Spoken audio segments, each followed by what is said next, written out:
Greetings, mortals! This is Wizard Prang here with a quick video on how to do the Verge of Silence event the lazy way. And by lazy, I mean AFK, just sitting there and not caring whether you get blown up. So what is the Verge of Silence event and why bother? Well, the prerequisites are that you must be tech level 4 or above.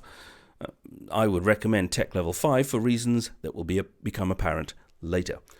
You must be docked in a space station or citadel and not in any fleet, it says here.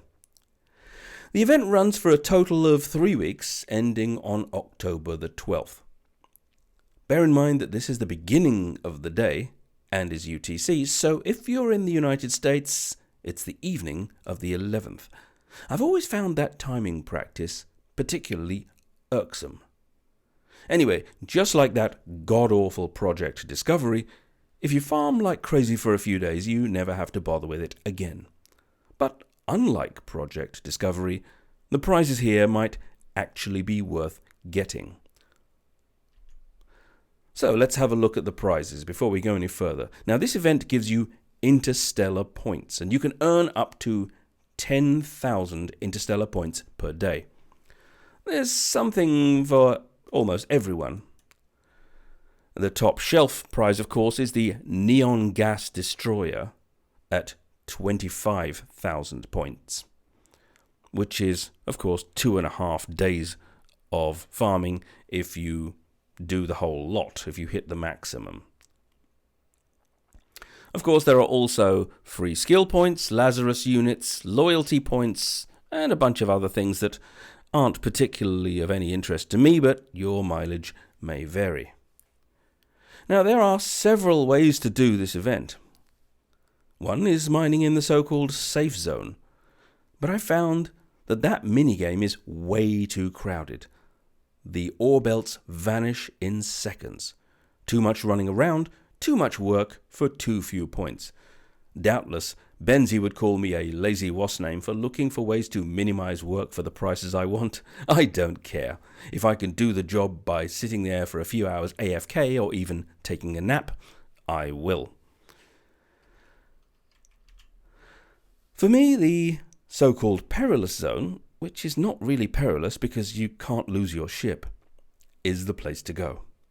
There's no mining to be had in the perilous zone. Instead, there are 3 scanner posts, as you can see from the overview in the top right.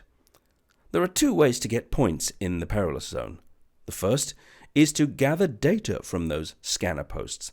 This means getting within 10 kilometers of one of them, and that means a covert ops frigate, hence T5.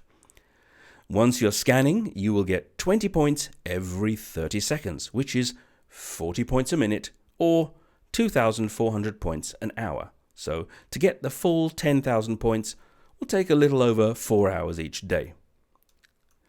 If you find a good spot, it's possible to sit there for hours before you are decloaked and blapped.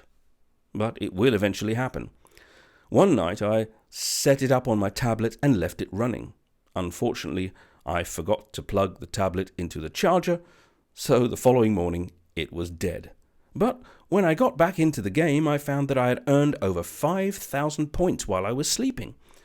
So that means that the pilot on my tablet was active for a couple of hours before he either got walloped or the tablet died.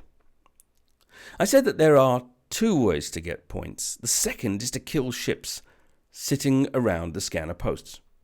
Frankly, that is more work than I'm willing to do. But I tried it a little, but there weren't very many points to be had, and you're not going to last long unless you're flying a capital. And as you can see, there are a few capital wrecks lying around here as mute testimony to that. So that's it. You sit there until you've accumulated your points, and then you hit the quit button and you're done. That's all for this video. I hope you enjoyed it. I hope it's been informative to you. Let me know what you think, and I'll see you in the next one.